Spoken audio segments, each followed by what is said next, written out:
You're listening to the Quo-Cast, a Status Quo fan podcast with me, Jamie Dyer. And if you'd like to be a guest on a future episode of the podcast, I would love to hear from you, whatever your connection to the band. Just email quocast@outlook.com. That's quocast@outlook.com. You can tweet at the Quo-Cast on Twitter or go to the Facebook page, facebook.com/the Quo-Cast.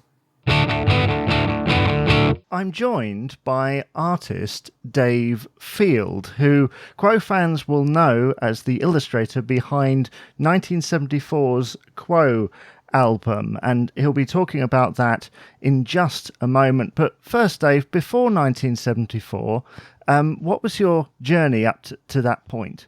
Oh, my goodness. Well, I started out in advertising agencies when I first went to London from my village in Nottinghamshire. That was in about, 68, I think it was. And started out, as I say, in ad agencies.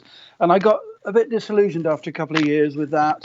I thought it was very insidious. I didn't like the advertising game. Being as though I always wanted to be a rock superstar, the next sort of thing dear to my heart was music. So I opted into the music industry, just simply knocking on doors one day, and it went from there, really. You have some amazing credits to your name. Well, thank you. I've done 2 or 3 Rod Stewart albums, Brian Jones' Jujuka album, Sony Rock and Roll, graffiti for the album for the Stones, Alex Harvey, Nazareth, Roy Wood, just on it goes, and quite a lot of reggae sleeves I did as well. Wow. So when you were doing these sleeves, like how does it go? Like, how do you approach a project like that? I mean, initially, I kind of knocked on doors and got accepted to do a couple of albums. And it sort of goes, in those days, you went by recommendation. So I would sort of do some work for an art director and he would like it. And then he would say, so-and-so in such and such company wants an album doing, why don't you go and call on them? And so the word kind of got around, really, that I did album sleeves. And it was hard to break in, really, because you had a lot of people like, for example, Hypnosis, who were doing the Floyd stuff. And so you couldn't get into a lot of behind a lot of doors, really, because they were already a done deal. And so it was very hard coming from the outside and trying to get into the business. But I think you did a good job for somebody, and they tended to then use you again or recommend you to other people. It seems to be how it went. And is that how you got the job illustrating the Quo album? Yeah, I'd worked a lot for Phonogram. And Jack Woods was the art director at the time. And he seemed to like my work. I did a lot of work for Nazareth and for Alex Harvey and AC/DC, their first album in this country. And so it kind of blossomed, really, from that moment on. And what was your experience? I mean, you must have met the band before kind of partaking in anything. Quo, you mean? Yeah. Yeah. Well, I was called into Jack Wood's office and he said Quo are doing a new album called Quo, and they are rehearsing it. I think, I'm not sure, but I think they were about to sort of take it on tour, so to sort of back the launch. And he said they are rehearsing in the Windmill in Brixton. There's a pub. I think they took the upper floor. Well, they did take the upper floor. And we're rehearsing in there. So he said, why don't you pop along and meet the guys and, work out what they want for their sleeve. So I did that. So I went for about 4 days on the trot down to Brixton and met the guys, talked to them, and we came to what we came to. Yeah, I mean, I know it's a long time ago now, but how did you like that's such a striking sleeve? Where did those ideas come from? Well, I thought that I'm very into doing portraiture anyway, and I'm quite into pencil work at that time. I was quite into the work. I just thought that they were such a tight band and such a tight bunch of guys, really, and they worked really well together. And I just thought of this kind of unity, like a tree, really, sort of the various elements and roots combined and so on. And I just thought it would be really nice to sort of make it like that, like they were all springing from this one source. I think it was Rick that mentioned that he quite liked Roger Dean, who amazing illustrator. He said, I quite like a little bit of that sort of flavour in it if you could get it in there. So yeah, I tended to emulate that with some of the background stuff, and it kind of just evolved really with just talking to them, taking shots for the reference for their drawings, and yeah, just sort of evolved like that. And I know before this, I was looking round at kind of what fans thought of the cover. And one thing that people kind of pointed out was the expressions on their faces. You say that you took reference. Were they performance or were they literally just like a portrait? Both. Yeah, I think that's probably why the expressions from the couple of members that were performing. But yeah, I sort of took just candid shots, really. I was just sort of milling around them while they were doing their thing, and some from sitting and talking, and some from them playing. While you were at that rehearsal, Rick Parfitt kind of noticed your trousers, didn't he? Yes. Yeah. Well, at that time in London, there was an awful lot going on, and I being an artist, I sort of was into all kinds of different mediums, including my clothing. I had some jeans that I really liked, and they started to be a bit threadbare and got holes in. So I used up some coloured leather patches that I had, and they eventually ended up almost just completely patched with coloured leather. And I wore these when I went down there one day, and Rick said, "Oh, I like your jeans," and I told him about it and everything, and nothing more was said.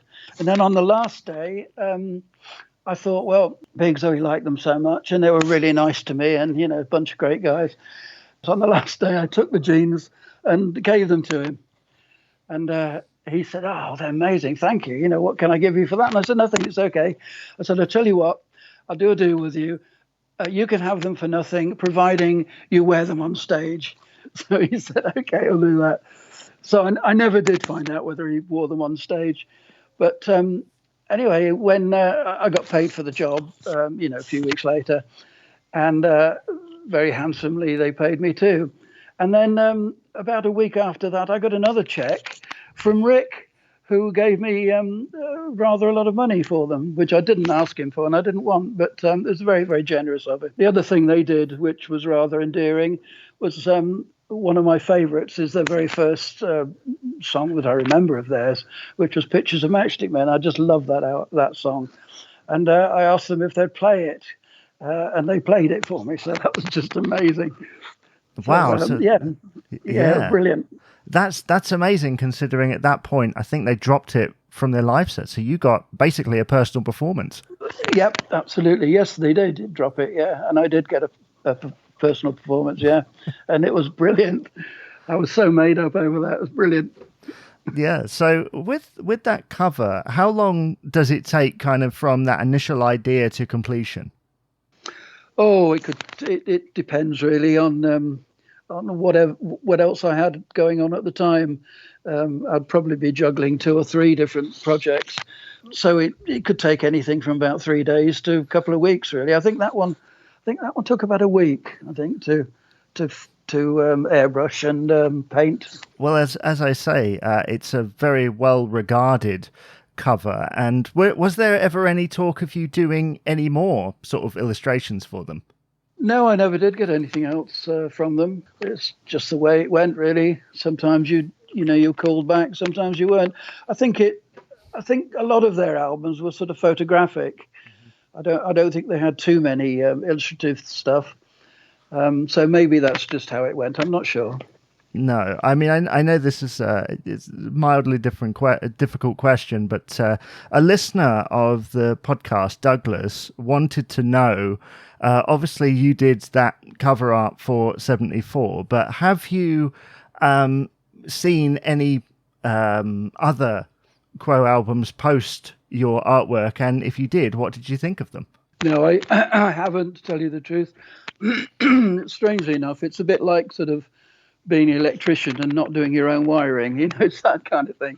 It's I didn't tend to look at a lot of album sleeves. I mean, I not of any specific artists. I tended to look at illustrators who were quite trendy, sort of like Roger Dean, for example, and their work, and kept an eye on them. People like Frank Frazetta and so on. But I didn't really see a lot of album sleeves apart from the ones that I had in my own collection. I can understand that because I think a lot of artists in many different creative forms feel like that.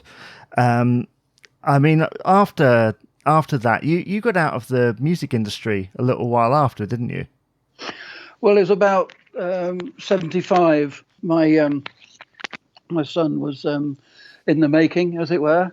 And we just decided that we would, like hippies to the hills, move to Wales. So a lot of my artist friends and writers and poets and so on moved to Wales at that time. And we all sort of had this mass exodus. And I came up to stay with a friend of mine, photographer friend of mine, who used to do a lot of my sleeves back in London when I needed photography. And he'd moved to Mid Wales. And I went and stayed with him. I was doing a sleeve for Black Sabbath at the time in Monmouth, and my car broke down, and he came down to photograph them. So he took me back home. And so accidentally, really, I got to sort of stay at his place and just fell in love with Mid Wales. So we just moved out of London and moved to Mid Wales. And what have you done since then? Well, I haven't done many sleeves since then because at that particular time, it was sort of a change anyway in the music industry. And I found myself at about, mid-20s to be too old for the new stuff that was coming up, which was punk. And really rock and roll was a bit sort of passé by then, So it kind of organically drifted away from me. I did an album for the Groundhogs, and I was called back for a couple of other jobs. But then I sort of took up designing again. I found that my local town, there was tons and tons of work to be had back on the sort of corporate design side, which wasn't as creative. But there again, I did have a free hand because it was a bit new to this part of the world, as it were. So what does that involve? What do you mean, just general design? Yeah. Well, logos, house styles, branding names, packaging, design, all that sort of stuff. All very, what should I say? Well, yeah, very corporate stuff. Yeah, I can imagine. I mean, I've seen you in Quo groups selling limited edition copies of the artwork that you did. Have you had much take up on that? I think I've sold about 25 so far. I thought I'd do a limited edition of sort of signed by me, basically because I just need to generate some work, really. And being as though an awful lot of my stuff, I've been approached by so many people to sort of buy originals, but all my originals were stolen. I have no originals at all. It was very hard to try and get back your artwork from the printer or from the record company. So they would just say, "Oh, we've lost it. We don't know where it is." But you can bet your life some art directors got it on their mantelpiece. I see. So when you say stolen, you just mean like maybe misplaced, or like you say, someone's got it. Yeah, stolen's a bit harsh. Sorry about that, but yeah, sort of mislaid, as it were. Yeah. How did you find the COVID time then? It's been a bit of a struggle here, yeah. But there again, I'm in a very, very sort of rural uh, place. I look out my window here and there's just mountains. And so I'm a bit reclusive anyway. So it didn't bother me that much, really. I lost my wife a while ago, and since then I've been sort of pretty much uh, on my own. So it didn't bother me really. It was quite nice and peaceful. And as I'm living in a very small town here in Wales, and it's very laid back. It's incredibly relaxing here anyway. So yeah, it was fine. Yeah, no problem. Well, I'm really sorry to hear about your wife, and Well, that's life, isn't it? yeah. Well, I mean, are you working on anything at the moment? I'm doing some stuff for the county council. I'm doing some sort of what should I say, projected drawings for various projects that they have that they're going to build, and so they want a sort of a sketch on sort of how they think it should be. So I've got one or two of those to do at the moment, which I'm halfway through at the moment. But no, not much else. This is why I've been trying to sell prints, really. I noticed from looking at your website and your amazing kind of backlog of work that you did some artist design for Chuck Berry. Yeah. How did that sort of come about? And did you meet the man himself, or was it kind of an away job? No, it was just a greatest hits uh, uh, drawing, really, and I just had a bit of fun with it. And the same with I did one for Little Richard, and the same thing. I would have liked to have met them, but no, it was just commissioned for a sort of English hits copy, really. Did you ever have to fly over to the States for any reason? No, No. no, no, I'd have loved that, but no, I wish I had. I was very into the sort of West Coast Americana kind of stuff myself. I wasn't really into English bands that much. Mine was all the Grateful Dead and Frank Zappa and James Gang and all that kind of genre. Crosby, Stills and Nash, Steve Stills. So I would have loved to have done those, but of course, obviously, they were all done in America. I'm not entirely sure how the music industry works, but I would imagine that each country kind of has their own department. Oh, pretty much so, yeah. Yeah. Yeah. You didn't find much of the American stuff produced in this country. I think the nearest I got to it was I did some work via a guy called Derek Taylor, who was the Beatles press officer, and I did a small job for Harry Nilsson, and I think the other one was I did a sleeve for a guy called Bobby Hatfield, who was one of the Righteous Brothers, and he got together with Klaus Voormann and Ringo, and they did an album, and I did a cover for that, but I don't think it ever got published. Oh, do you know why? No, I think it's like an album, Wood Lane, Ronnie Wood and Ronnie Lane. I did a project on that, and that never really came to fruition. I think they brought out a sort of a compilation album with a photograph on it a few years after mine. But no, I never know why these things don't come about. No, I mean, talking about the stuff that is out there and is very well loved, what would you say was kind of your most recognizable sleeve? Oh my goodness, now you're talking. Well, I don't know. I mean, Hot Rats by Frank Zappa. I just don't know. There's so many albums that I think are really lovely designs that it's very hard to say. Really, there's so many iconic sleeves. It's like when I look through the books 1 and 2 of the book of the album cover by Roger Dean and Hypnosis. I'm in there under a few different sort of names, different companies I had. But some of the sleeves in there are amazing, absolutely amazing. Well, it's been a delight to talk to you, Dave. And I know that, as you say, you're selling limited edition prints at the moment. If people want to do that, where would they need to go for that?